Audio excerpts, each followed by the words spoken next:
สบายดีทุกคนเมื่อนี้มาบ้างจะไปเอาน้ำเด้อพี่น้องอยู่วันตะแล้วเนาะมาบ้างสิถ่ายบรรยากาศให้เบิ่งนะสภาพเส้นทางอยู่เขตชนบทเนาะหลายๆคนก็อาจจะหูจักว่าเส้นทางมันบ่ดีเนาะแต่กับมาบ้างอยากถ่ายให้เบิ่งเมื่อนี้มาบ้างก็ไปผู้เดียวเด้อพี่น้องเด้อระยะทางก็ประมาณ16 กิโลเมตรเนาะแต่กับผ่านหมู่บ้านนี่ไปก็จะฮอดเส้นทางดีแต่เบิ่งนำกันเนาะว่าจะเป็นอะไรตอนนี้แม่นไปนี่ก็จะเก็บเอากระตุกอยู่เขื่อนลังนั่นแล้วก็จะเอาไปเลยทุกคนกระตุกกับบอลายดอก18ตุกมือนี่เนาะพอกระตุกเพิ่นยังอยู่ก็เลยเอาซ้ำนี้ก่อนหนาวทุกคนเย็นแฮงโอ้เย็นทั้งหนาวอากาศไปก่อนเด้อ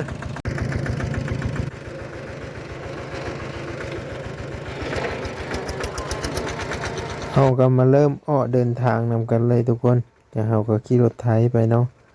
รถไถก็เป็นรถไถสี่เกียร์เขาเอิ้นเนาะทางสยามเมื่อนี้ก็เดินทางไปคนเดียวคือเก้าน้องไปไสก็ไปคนเดียวคนบ่มีคู่ทุกคนเอ้ยยังบ่ทันได้มีสู้มีแฟนยังเนาะเลยต้องเดินทางคนเดียวไปคนเดียวเนาะถือว่ามันสิเป็นภาพบรรยากาศบ้านนอกคอกนาก็อดสาเบิ่งแหน่เด้อพี่น้องเพื่อให้เบาบางมันมีรายได้เนาะเบิ่งโฆษณาให้เบาบางได้เพื่อเป็นกำลังใจให้เบาบางได้ถ่ายคลิปมาแล้วพ่อแม่พี่น้องเอ้ยเว้าอีกอย่างหนึ่งก็ได้อันนี้ก็ใกล้สิฮอดแล้วเนาะโอ้ยอากาศก็เย็นแฮงตีนเบาบางก็บ่ได้ใส่รองเท้าซ้ำทุกคนปกติก็บ่มักใส่อยู่แล้วนะใกล้จะฮอดทางโค้งแล้วเนาะมันก็มีบ่อนเป็นคุ้มเป็นบ่อแหละตามแบบเส้นทางเขตนอกเนาะบ่แม่นเส้นทางในตัวเมืองก็บางคนเพิ่นก็ว่าเอ้ยเส้นทางบ้านเจ้าบ้านนอกว่าซั่นก็แม่นเนาะเส้นทางบ้านค่อยบ้านนอกอีหลีเส้นทางก็อาจจะเป็นคุ้มเป็นบ่อเนาะไผที่ขับรถขับรางมาเที่ยวมาลิ้นเนาะมาเที่ยวก็ระมัดระวังคุ้มคิมมีหยังนี่แหละมันก็มีคุ้มหมู่บ้านนี่ก็บ่ได้ใหญ่ดอกทุกคน30หลังคาเรือนก็เหตุผลที่ซื้อน้ำมานี่ก็คือซื้อมากินบางคนเพิ่นก็อยากอยากมาซื้อเอาน้ำเพราะว่าหมู่บ้านแห่งนี้ก็มีบ่อน้ำออกบ่อก็มีบางคนเขาก็บ่อยากกินน้ำออกบ่อบางทีมันก็บ่สะอาดเต็มร้อยเนาะบางทีน้ำเฮาซื้อก็บ่สะอาดคือกันเลยทุกคนเลยแต่ก็เฮ็ดแนวใดปราศจากบ่ได้บางคนเขาก็ซื้อกระตุกกับว่าแพงเราทุกคนตุกละ20 บาทบ้างเอามาขายกับบ่ได้ขายทุกหลังคาเรือนได้ทุกคนนับกับคู่เนาะกินน้ำบ้างประมาณอยู่3 ครอบครัว3 ครอบครัวบ้างก็ซื้อมาแล้วก็ไว้กินเองแน่บางทีก็เขามาซื้อก็ขายแน่เพื่อได้น้ำมันลดจาก30 บาทพอได้เอาน้ำมันไปอีกเทื่อหน้านะทุกคนเมื่อนี้ค่อยมาในตอนเช้านี่ก็ทุกเพื่อนก็เลยพากันดังไผนึ่งข้าวอยู่บรรยากาศบ้านนอกก็จิประมาณนี้นึ่งข้าวแล้วก็นั่งออมกีตาไผ่มีหมูมีเป็ดมีไก่มานั่งนำกระตุกอะมาเก็บเอาเพิ่นก็ว่า2 ตุกหมู่บ้านนี่ก็จะเป็นสวนเผาเราถึงเด้อพี่น้องส่วนหลายเพิ่นก็จะมักคาบกอยาหรือว่าสูบยาบ่ว่าจะเป็นผู้หญิงผู้ชายเนาะยาหำใบตองหำยาสูบเกาะบากใหญ่ๆบางก็เก็บกระตุกขึ้นแล้วมีรถไถคันนึงแล่นผ่านเพิ่นก็จอดเนาะบางคิดว่าเพิ่นเว้านำบางที่จริงแล้วเพิ่นเว้านำแม่เฒ่าผู้นั่งอยู่ในหมอนึ่งข้าวฮะบางหุ่นนั้นบางก็ไปแล้วเนาะเดินรถไปเลยบัดนี้ไปทุกคนเตรียมตัวออกเดินทางได้เดี๋ยวบางจะไปถามเพื่อนอยู่ตอนนานอีกนี่เส้นทางก็เป็นทางแดงประมาณอยู่4 ลักประมาณนี้ห่างจากหมู่บ้านนี้ออกไปค่ะเส้นทางนี้ก็เป็นเส้นทางลักก็ว่าได้เส้นทางผ่านไปสู่ตัวเมืองหมู่บ้านนี้ก็จะมีหมู่บ้านบอนบางอยู่แล้วก็ต่อไปอีกก็มีอีกแล้วก็ต่อไปแต่ว่าจะห่างกันประมาณอยู่2 20 ลัก 10 ลักห่างกันไปนี่เฮือนเพิ่นก็โอ้ยมีแต่เฮือนหลังใหญ่ๆทุกคนเอ้ยหาเงินหาคำมาจากประเทศไทยพุ่นแหละ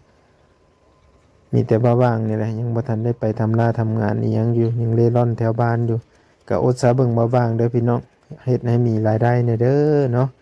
เบิ่งโฆษณาให้บ้าว่างแหน่พ่อแม่พี่น้องทุกคนเอ้ยเมตตาบ้าว่างเด้อคลิปนี้ก็คือจะพาไปนั่นแหละเนาะคือบ้าว่างได้เว้าแหละพาไปเอาน้ำอยู่ตะแล้วหรือว่าคลิปมันสิสั้นหรือว่ามันมีกระทัดหัดหรือว่ามันบ่เต็มที่นะก็ขอโทษขออภัยหลายๆพี่น้องก็เบิ่งกันไปเนาะกระตุกก็กระตุกบ่ได้ใหญ่ดอก20 ลิตรบ่เพิ่นนะเพิ่นจอดรถไถกี่นึงนี่เพิ่นก็ไม่ได้เว้านำบ่าวางได้ว่าเพิ่นอยากพากระตุกเนาะบ่าวางมาฮอดพี่พอดีเพิ่นก็แล่นมาเนาะแล่นเอากระตุกมาฝากบ่าวางก็เอาแล้วเนาะตุกละ10,000 กีบบ่าวางก็เอาบ่หลายดอกแกมาให้ก็ได้บ่หลายดอกได้มาก็ซื้อน้ำเมือกน้ำมันไปบางทีรถตีนหัวตีนซอดก็บ่ได้หยังอีกทุกคนเอ้ยไปเฮ็ดจังได๋แหละยามมันสวยบ่ว่างก็ตื่นแต่ดึกแต่เช้าอยู่มื้อนี้เนาะเพื่อว่าหลายเวียกแน่ทุกคนเอ้ยจะได้เที่ยว2ลบพุ่นน่ะแต่ว่าลบที่2น่าจะบ่ได้ถ่ายให้เบิ่งเนาะเพราะว่ามีงานดองแล้วเพิ่นสั่งเอาน้ำ10 ตุกว่าซั่นเนาะแล้วก็มีคนไทบ้านเขาก็สั่งอีก10 ตุกบ่ว่างก็เลยถ้าเอาไปให้เขาก็ยามมันบ่พอนะบ่ว่างก็เลยต้องแล่นแต่เช้าเพื่อจะให้มันได้2 เที่ยวเนาะเที่ยวที่2น่าจะค่ำเลยแหละทุกคนบ่ว่างกลับเมื่อนี่ก็พอดีกินข้าวกินน้ำหมดแล้วเนาะตอนเพลข้าวเช้าเป็นข้าวเพลเลยเนาะแต่บ่ว่างก็ปั้นข้าวเย็นมาแล้วแหละเนาะกินข้าวเย็นมาก่อนแล้วก็ไปแต่เช้าแต่วิทย์ว่าสิไปตั้งแต่ดึกๆ4 โมงไปบ่ได้มันเย็นแฮงทุกคนอากาศเย็นแฮงอีหลีเนาะลูกนึงเข้าแล้วก็ปาไว้ให้แม่แล้วก็ออกมาหมู่บ้านแห่งนี้ก็จะมีป่าไม้อยู่ป่าไม้ตามเข็มทางเนาะแต่ว่าสายทางเส้นนี้มันจะอันตรายในยามกลางค่ำกลางคืนเพราะว่ามันบ่มีรถเที่ยวแล้วก็แบบมันเปรี้ยวนะทุกคนยันพวกโจรพวกขโมยเขาออกมาลัดทางเนาะบางคนอาจจะบ่เชื่อว่ามีบ่เนาะมันก็ว่าบ่แน่เนาะเพราะเป็นเส้นทางที่มันเปรี้ยวถือว่าการเดินทางของเฮามื้อนี้ก็ขี่รถไถเจ็บก้นเป็นอันเบาบางเด้อทุกคนไผในเคยขี่รถไถแบบนี้แน่เส้นทางมันบ่ดีแน่นอนแหละ ไผที่บ่เคยขี่ก็ฮอดเจ็บก้นแท้แล้วทุกคนบ่เจ็บก้นซื่อๆนั่นแหละบางทีอาจจะก้นนุ่มบ่ เบิ่งจากรถไถการเต้นของรถไถเนาะเต้นดองๆๆไปเลยๆนะทุกคนมาบางก็คออยู่ก็บ่ได้เร่งร้อยดอก เนาะเส้นทางมันก็ไกลนะทุกคนก็เลยเดินทางออเตอร์เซาเลาะตามแคมทางนี่แหละแม่นคนไทยเมืองสนเขาออกมาเฮ็ดเหือนเฮ็ดศาลอยู่ทางนี้พวกเขามีเงินเขาก็ซื้อดินซื้อดอนเนาะบ่อนละ70,000 80,000บ่อนละ100,000 บาทก็มีทุกคนเป็นตาสะออนเพิ่นผู้ได้เงินซื้อผู้ใดบ่ได้เงินซื้อก็บ่ได้แล้วทุกคนนี่เห็นบ่แคมทางมีแต่เหือนคนเขาเริ่มแบบตั้งเสาเริ่มแบบอ่าก่อสร้างเหือนศาลให้นาบุกเบิกเนาะเห็นบ่เหือนศาลแถวนี้นี่เขาเริ่มแบบเฮ็ดเหือนเฮ็ดศาลเข้ามาตั้งแต่เมืองสนพุ่นแล้วทุกคนคนเขามีเงินนะคนเขามีเงินเขาก็เฮ็ดเหือนเฮ็ดศาลปะไว้เหือนหลังบักใหญ่มีแต่เสาไม้อยู่ทุกคนนี่เป็นตาสะออนเพิ่นได้ไปบ่ทันได้เคยมาก็มาเลาะเบิ่งเนาะหมู่บ้านแห่งนี้ก็มีโรงเรียนอยู่เนาะโรงเรียนก็เด็กน้อยก็บ่หลายดอกประมาณฮอดบ่20 คนมาบ้างก็บ่เคยเข้าไปจักเทื่อใครอยากรู้จักใครอยากเห็นโรงเรียนบ้านนี้ก็คอมเมนต์มาได้เนาะเดี๋ยวบ้างจะพาไปมาบ้างอุกอย่างนึงถ้าว่าไปโรงเรียนนี่อุกก็คือเฮาบ่มีข้าวต้มขนมไปให้เขาแล้วก็บ่มีอุปกรณ์ขีดเขียนให้เขาแหละมาบ้างก็บ่อยากกล้าไปนะทุกคนไปก็รักอายสาวครูเพิ่นเนาะยันว่าเฮาบ่ได้มีอุปกรณ์ด้วยอิหยังไปเนาะไปถ่ายซื่อๆกะบ่อยากคือเลยทุกคนนี่ เป็นโรงเรียนเขตชนบทเนาะหลายๆครอบครัวก็ให้ลูกให้เต้าไปเข้าโรงเรียนเพื่อให้อ่านออกเขียนเป็นแต่ว่าถ้าสิไปในตัวเมืองมันก็ยากในการสัญจรยากในการอ่ากินการอยู่เนาะเพราะว่าเด็กน้อยชนบทกับเด็กน้อยในเมืองมันก็สิต่างกันเนาะแต่ถ้าได้อยู่ใกล้กันมันก็สิสำบายอย่างหนึงเส้นทางมันก็ไกลเนาะมันไปยากหลายๆคนก็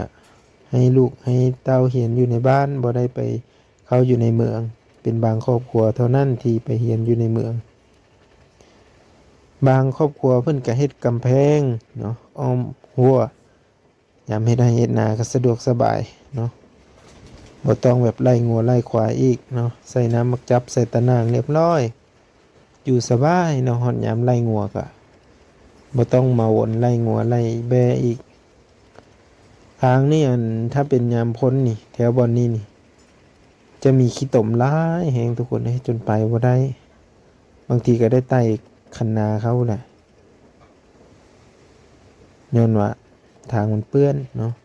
ถามว่าเพิ่นบ่เฮ็ดบ่ทางนี่เพิ่นบ่ได้ปัวแปลงบ่เพิ่นก็ปัวแปลงคือกันแต่มันบ่ทั่วบ่ถึงเนาะเพิ่นก็มาแทรกแล้วแหละทุกคนแต่ก็ยังบ่ทันได้เห็นเพิ่นมาดำเนินต่อนะก็รอติดตามเบิ่งปี2030พุ่นแหละว่าบ่ฮู้จักว่าเพิ่นสิมาเฮ็ดตอนใดนะ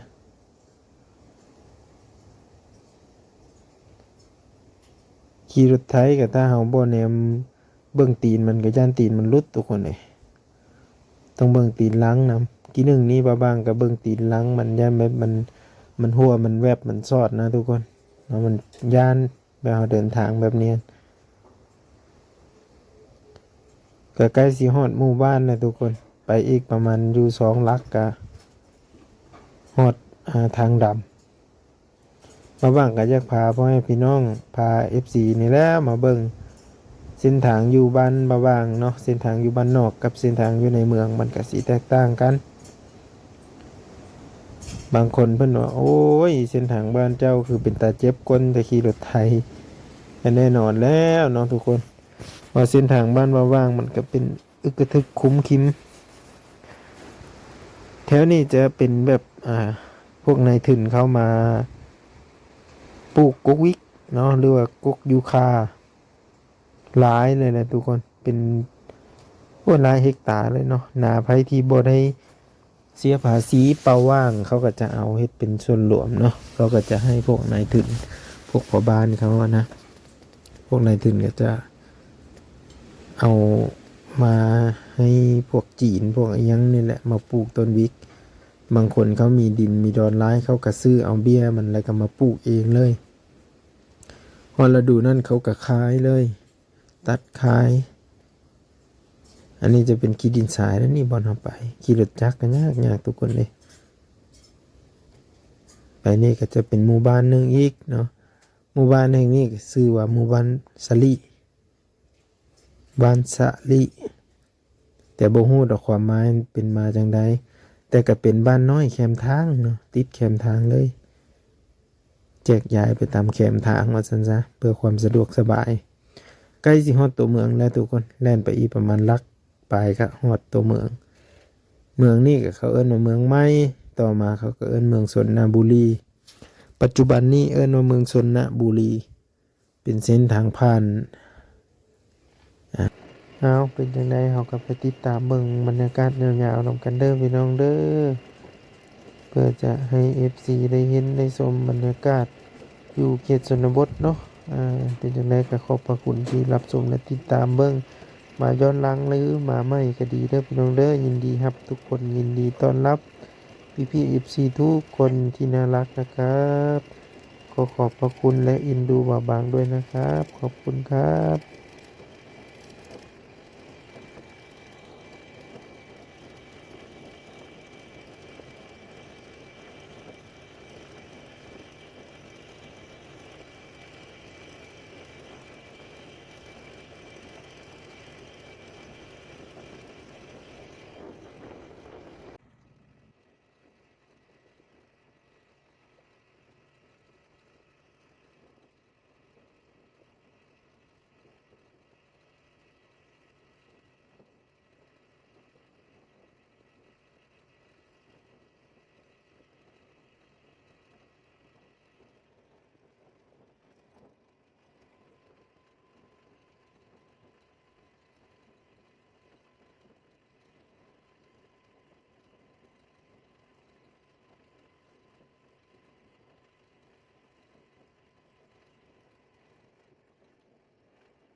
ตอนนี้บ้าบ้างกะมาหอดเอากระตุกลงแล้วพี่น้อง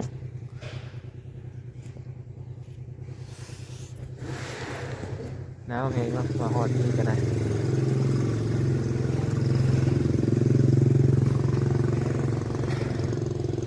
บรรยากาศอยู่โรงงานเย็นแหงทุกคนเพื่อสิมาหอดที่โตมือนี่จนแดงมืดเนาะอากาศเย็นแหงมีแต่ท่าเอาละทุกคนบัดนี้ขี่รถไถมาหอดเลย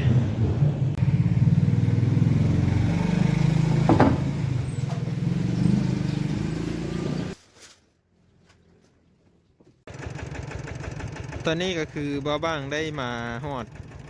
อ้อมาตั้งแต่โรงงานน้ำแล้วทุกคนอ้อมาไก่เติบเนาะบ้าบ้างกับมัดอันนี้กมันกับบ่อยากแน่นปานใดทุกคนเลยมันอยากไล่เนาะมันอยากตะลูด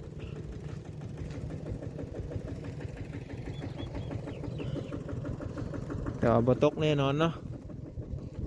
นี่กระทั่งนี่มันก็จะไปทางบนจะไปทางหน้าเซ็กเบิ้งตีนเซ็กเบิ้งอันนี้ก่อนนะทุกคนว่ามันมักอยากตะลูดมักอยากไหลเนาะโอ้ยังอยากติดอยู่แกนักก็อยากติดเนาะขนาดว่าบางเจาะขึ้นไม่ได้นี่ไปเดี๋ยวบางเมื่อก่อนเด้อทุกคนเด้อคลิปนี้บางก็ขอขอบ